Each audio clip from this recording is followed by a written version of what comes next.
കല്യാണത്തിന് ഒരുങ്ങുന്ന ചെക്കനും പെണ്ണിനൊക്കെ ചെക്കന് പെണ്ണിനെക്കുറിച്ചും പെണ്ണിന് ചെക്കനെക്കുറിച്ചൊക്കെ ഒരുപാട് സ്വപ്നങ്ങൾ ഉണ്ടാകാറുണ്ടല്ലേ.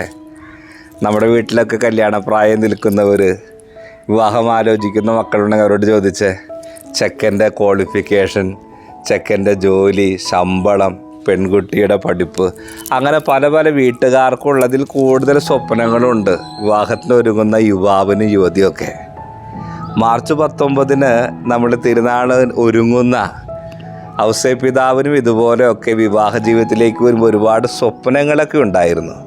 പക്ഷേ ദൈവത്തിൻ്റെ ഹിതം എന്ന സ്വപ്നം കണ്ടു തുടങ്ങിയോ അന്നു മുതൽ തൻ്റെ സ്വപ്നങ്ങൾ ദൈവത്തിനും കുടുംബത്തിനും വേണ്ടി മാറ്റിവെച്ച വലിയ സ്വപ്നപാലകനാണ് യൗസേപ്പിതാവ്.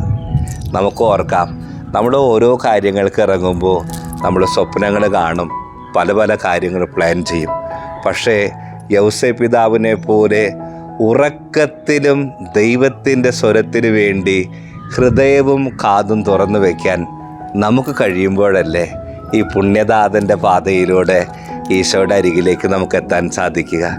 ദൈവം സമൃദ്ധമായി നമ്മൾ അനുഗ്രഹിക്കട്ടെ. നമ്മുടെ സ്വപ്നങ്ങളെന്നും ദൈവത്തിൻ്റെ സ്വപ്നങ്ങളാകാൻ വേണ്ടി നമുക്ക് ഒരുങ്ങാം. ദൈവം നമ്മളെ സമൃദ്ധമായി അനുഗ്രഹിക്കട്ടെ.